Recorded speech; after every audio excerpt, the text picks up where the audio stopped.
Data cleaning in Excel. In this long list of data, as you can see, some of these dates are not recognized as a valid date.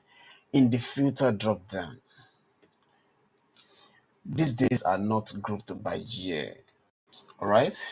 This makes it difficult for us to analyze the data effectively. To convert this date to proper format, first select your data. All right, go to Data tab and click on Text to column.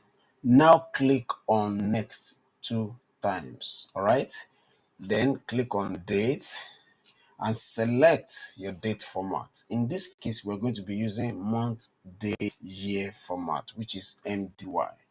The next thing to do now is to select your destination. So we're going to be pasting our result here. All right. Now press enter and click finish. All right. So this is it. We have just cleaned our data. Can you see our date has been grouped into years? All right. Kindly like this video, subscribe to my channel, and look out for more videos like this. Thank you.